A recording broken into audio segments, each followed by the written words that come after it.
নমস্কার। আজকে আমরা প্রথম শ্রেণীর বাচ্চাদের জন্য অঙ্কের কিছু প্রশ্ন সমাধান করার চেষ্টা করব। চলুন শুরু করা যাক। এখানে বলেছে সঠিক উত্তরটির পাশে টিক চিহ্ন দাও। শূন্য একটি সংখ্যা, তাহলে এখানে টিক চিহ্ন দিতে হবে। 07 একটি 2 অঙ্কের সংখ্যা। 07 বোঝাতে এখানে শুধু 7 অঙ্কটাকেই বোঝাচ্ছে, এটি এক অঙ্কের সংখ্যা, এটি কখনোই 2 অঙ্কের সংখ্যা নয়, তাহলে এটি ভুল। তাহলে এখানে আমরা ক্রস দিয়ে দেব। 01 ও 1 সমান নয়। 01 বলতে এক অঙ্ককে বোঝায়, আর এখানেও এক অঙ্ক আছে, তাহলে দুটি সমান, তাহলে এখানে আছে সমান নয়, তাহলে এটি ভুল, এটি ক্রস দিয়ে দেব। 1 10 5 50, আমরা জানি 1 10 5 হয় 15, তাহলে সেটি কখনোই 50 হয় না, তাহলে এখানে আমরা ক্রস দিয়ে দেব। 4 হলো এক অঙ্কের সংখ্যা, 4 এক অঙ্কের সংখ্যা, তাহলে এখানে আমরা টিক চিহ্ন দেব। 60 সংখ্যাটির মধ্যে 6টি 10 আছে। 60 সংখ্যাটির মধ্যে 6টি 10 আছে, তাহলে 10 আছে 6টি, 10কে আমরা যদি 6 দিয়ে গুণ করি তাহলে আমরা 60 পাবো, তাহলে এটি ঠিক। 15 মাসে 1 বছর হয়, আমরা জানি 12 মাসে 1 বছর হয়, তাহলে এটি ভুল, ক্রস। 7 থেকে 7 কমালে 0 হয়, আমরা 7 থেকে যদি 7 বিয়োগ দিই তাহলে আমরা 0 পাবো, তাহলে এখানে এটি টিক চিহ্ন। 1 থেকে 0 কমালে 0 হয়, 1 থেকে আমরা যদি 0 বিয়োগ করি তাহলে আমরা বিয়োগফল পাবো 1, এখানে আমরা 0 কখনোই পাবো না, তাহলে এটি ক্রস। 10 নম্বরে বলেছে 2টি 3-এর যোগফল 6 হয়। দুটো 3 যদি আমরা যোগ করি তাহলে আমরা যোগফল পাবো 6, তাহলে এটি ঠিক। 95 থেকে 95 বিয়োগ করলে বিয়োগফল এখানে দেখাচ্ছে 0, তাহলে 95 থেকে আমরা যদি 95 বিয়োগ করি তাহলে বিয়োগফল 0ই হয়, এটি ঠিক।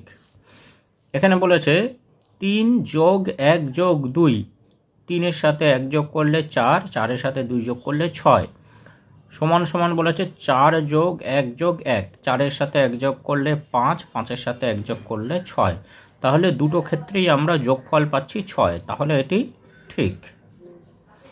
34 সংখ্যাটিতে একক স্থানীয় অঙ্ক হচ্ছে 4।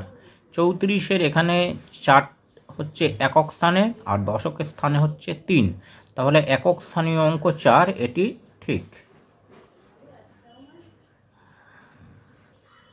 এখানে বলেছে 0 একটি জোড় সংখ্যা, এটি ঠিক। এবার বলেছে 70 সমান সমান 07। 07 বলতে শুধু 7 অঙ্ককে বোঝায়, তাহলে 70 এবং 7 কখনোই সমান সমান হতে পারে না, এটি ক্রস। 3টি 5-এর যোগফল 10। 3টি 5-এর যোগফল আমরা জানি, যদি আমরা 3টি 5 যোগফল করি বা যোগ করি তাহলে তার যোগফল হবে 15, তাহলে যোগফল 10 কখনোই হয় না, তাহলে এটি ক্রস। 98 সংখ্যাটিতে দশক স্থানীয় অঙ্ক 8, এখানে এককের স্থানে আছে 8 এবং দশকের স্থানে আছে 9, তাহলে দশক স্থানীয় অঙ্ক 8 9, সেই জন্য এটি ক্রস। এখানে বলেছে বাবা 6টা, মামা 5টা আর দাদা 7টা আম আনলেন, মোট কটা আম বাড়িতে এলো? তাহলে আমাদের যোগ করতে হবে। বাবা আনলেন 6টা যোগ মামা আনলেন 5টা যোগ দাদা আনলেন 7টা, তাহলে সমান সমান 6-এর সাথে 5 যোগ করলে আমরা পাই 11, 11-র সাথে 7 যোগ করলে আমরা পাই 18। 6 5 7 যোগ করে আমরা পাবো 18, তাহলে মোট 18টি আম বাড়িতে এলো। 2 নম্বরে বলেছে তুমি দোকানে 9 টাকা দামের বই আর 5 টাকা দামের পেন কিনলে, তুমি কত টাকার জিনিস কিনলে? তাহলে মোট কত টাকার জিনিস যোগ করতে হবে? 9 টাকা দামের বই এবং 5 টাকা দামের পেন। তাহলে 9 আর 5 যোগ করলে আমরা যোগফল পাব 14। 9 5 যোগফল 14। আমি 14 টাকার জিনিস কিনলাম। 3 নম্বরে বলেছে একটি গাড়িতে 10 জন লোক ছিল, পথে 7 জন নেমে গেল, এখন গাড়িতে কতজন লোক আছে? তাহলে 10 জন ছিল, 7 জন নেমে গেল বা বাদ গেল, তাহলে এখানে আমাদের বিয়োগ করতে হবে। 10 বিয়োগ 7, 10 থেকে আমরা যদি 7 বিয়োগ করি তাহলে আমরা পাবো বিয়োগফল 3। তাহলে এখানে আমাদের 10 7 বিয়োগ 3, এখন গাড়িতে 3 জন লোক আছে। 4 নম্বরে বলেছে একটা গাছে 5টি টিয়া ছিল, দুদিক থেকে আরও 5টি করে টিয়া এলো, এখন গাছে মোট কটি টিয়া হলো? প্রথমে গাছে 5টি টিয়া ছিল, দুই দিক থেকে আরও 5টি এলো, তাহলে দুই দিক থেকে আরও 5টা করে এলো, অর্থাৎ 5টা করে পাখি 2 বার এলো।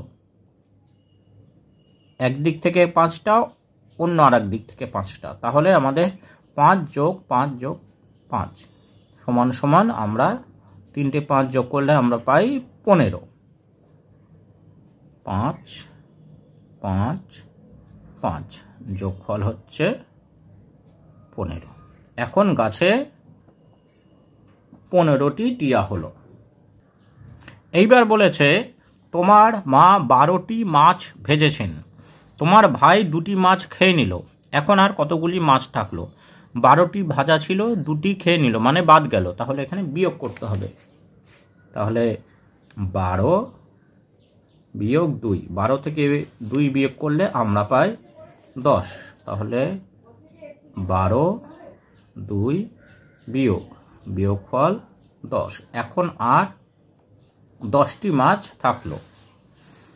ঘাসের উপর 8টি ফড়িং আছে, 8টি ফড়িং আছে, আরও 6টি ফড়িং এসে বসলো, আরও 6টি এসে বসলো, তাহলে যোগ হবে মোট কয়টি ফড়িং হলো?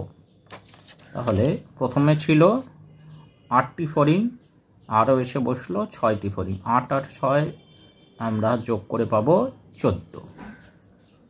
8 6 যোগফল 14, মোট 14টি ফড়িং হলো। গাছে 9টি ফুল ছিল, 3টি ফুল পড়ে গেল অর্থাৎ বাদ গেল, এখন গাছে কটি ফুল থাকলো? তাহলে আমাদের এখানে বিয়োগ করতে হবে।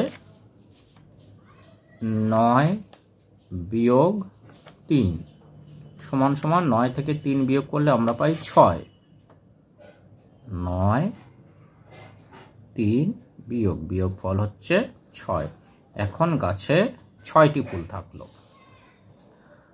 3টে গাছে 6টি করে কাঁঠাল আছে, 3টে গাছে 6টি করে কাঁঠাল আছে, 3টে গাছে মোট কতগুলি কাঁঠাল আছে?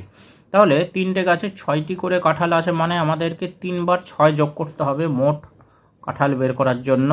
6 যোগ 6 যোগ 6, 3টে 6 যোগ করলে আমরা যোগফল পাই 18।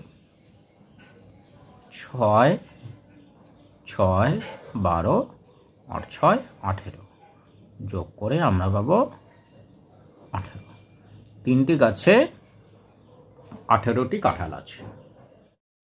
Thanks for watching this video.